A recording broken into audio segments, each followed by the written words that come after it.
अस्सलामुअलैकुम पाकिस्तान। जब से गाज़ा और फ़लस्तीन का मसला शुरू हुआ है, कुछ दोस्तों की पोस्टें नज़रों से गुजरी कि आखिर हम इतनी बेगैरत कौम क्यों है कि फ़लस्तीन अपनी फ़ौज नहीं भेज रहे। तो भाई लोगों, आपसे रिक्वेस्ट है कि आखिर हमारा ये रवैया क्यों डेवलप हुआ, हमें ये सोच कहाँ से वारिद हुई कि हम अपने बच्चे मरवाने के लिए रवाना करेंगे। एक रिक्वेस्ट है आपसे कि असी पुत्र रूढ़ी तो नहीं चुके। दस्त बस्त अर्ज है कि उनकी दीवार के साथ हमारे बड़े भाई का घर है। सऊदी अरब वहाँ है, उनके पास दुनिया की बेहतरीन फ़ौज है। हमारा बेहतरीन सिपा सालार अब उनके पास है। आखिर ये ऑफर उन्होंने क्यों नहीं की? चले यूं फर्ज कर लेते हैं कि इंडिया ने हम पर हमला किया, क्या सऊदिया अपनी फौज भेजेगा हमारे लिए? अफगानिस्तान हमारी दीवार के साथ है, वो अपने जवान भेजेंगे कि जाओ पाकिस्तान में जाकर मरो? ईरान फौज भेजेगा? दरअसल ये सोच हम लोगों में हमारे करता धरता टोडी लोगों की वजह से डेवलप हुई है कि आ जाओ ड्रोन फेंको, अब अंधा ड्रोन हमारे बच्चे भी खा ले। अफगानिस्तान को मारना है तो हमारे रास्ते भी हाजिर, हमारे हवाई अड्डे भी हाजिर। हमारी टेरिटरी में आकर आप उसामा को मिसाइल से मार दें, हमें बुरा नहीं लगता। आखिर ये मुमालिक इंडिया में जाकर या इंडिया के सामने ऐसी जुर्रत क्यों नहीं करते? दोस्तों, आपका वजीर आज़म अमेरिका के हवाई अड्डे पर पेंट उतरवा कर अपना मुआयना करवा चुका और इंडिया का एक्टर शाहरुख खान की चेकिंग पर इंडिया ने हर अमरीकी की अपने हवाई अड्डे पर पेंट उतारी कि नतीजा माजरत पर निकला। आखिर हम ये हिकमत अख्तियार क्यों नहीं करते, जबकि आप ये आजमा चुके हैं कि आपका एक वजीर आज़म अक़वाम मुत्तहिदा के फ्लोर पे खड़ा होकर ये कह चुका है कि आप लोग इस बात को रियलाइज़ क्यों नहीं करते कि हम अपने नबी के लिए कोई बात बर्दाश्त नहीं करेंगे, और जब भी कोई गुस्ताखी करेगा तो उसका रिज़ल्ट यही निकलेगा कि उस कौम को इस्लामोफोबिया बिल पास करना पड़ा और उस पर कानून साजी करनी पड़ी।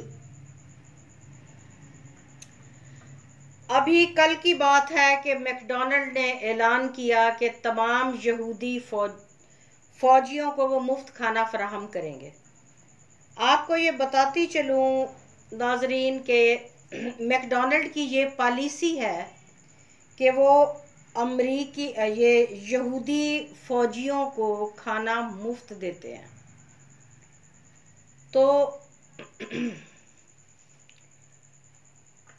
अर्ज ये है कि मिस्र की अवाम ने सबसे पहले बाइकआउट किया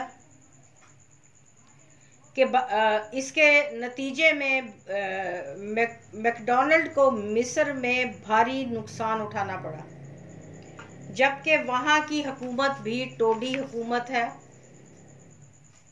अवाम ने आज खुद ये कैंपेन चलाई। मिस्र का बॉर्डर जो है फ़लस्तीन के बिल्कुल साथ है और ये बॉर्डर उस टोडी हुक्मरान ने सख्ती से बंद किया हुआ है। इस वक्त जब फ़लस्तीनियों पर खुराक, पानी, तेल सब बंद कर दिया गया है, बिजली, तो इस वक्त मिस्र जो है एटलीस्ट वहाँ पर पानी और खाना भेज सकता है। तो जनाब, मुसलमानों की सफ़ों में मुनाफिकों को पहचाने, हम शहरी मजबूर हैं। इमरान खान से एक इंटरव्यू में अमेरिका की सरजमीन पर सवाल हुआ था कि क्या आप इसराइल को तस्लीम करेंगे, तो उसने जवाब दिया था कि जब तक फ़लस्तीनी मुसलमानों का मसला हल नहीं होता उस वक्त तक बातचीत की गुंजाइश नहीं है। तो नाजरीन, आज एक लिस्ट बना लें कि दबंग मुखालिफत करने वाले हमारे लीडरान कौन कौन से हैं। इस वक्त नवाज शरीफ साहब सऊदीया की ज़मीन पर मौजूद हैं और वहाँ वो हिज हाइनेस किंग सलमान को क्या उन्होंने कहा कि मैं आपको मजबूर करने के लिए आया हूँ कि अमेरिका को प्रेशराइज करें कि इसराइल को रोके, क्योंकि अमेरिका जो है वो इसराइल का सबसे बड़ा हिमायती मुल्क है। तो अर्ज़ इतनी सी है कि हकीकत पसंद बने। गज़ा की पट्टी एक ओपन एयर प्रिजन है जहां 20 लाख मुसलमान हैं और उनके चारों तरफ इसराइली हैं, तकरीबन वो वहां पर कैद है। तो साहिबो, अपने अपने सियासी लीडरान की हिकमत अमली, उनके एक्शन पर नज़र रखें कि वो फ़लस्तीन के लिए कितने मुखलिस हैं। फिर हमारे बेटे मरवाने के लिए ज़रूर भेजें। हम माओं से पूछें कि ये बेटे और बेटियां हमारे लिए कितनी कीमती हैं।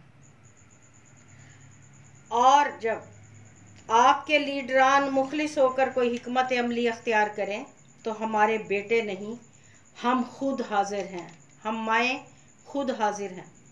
मगर आपके सियासी आका कहाँ खड़े हैं ये फैसला आपको करना है। मुझ पर पीटीआई का लेबल मत लगाइएगा। हर वो लीडर, हर वो शख्स, वजीर आज़म जिसकी पॉलिसी मेरे मुल्क के लिए, मुस्लिम उम्मा के लिए खलूस पर मबनी है, वो मेरा लीडर है। अल्लाह हाफिज़।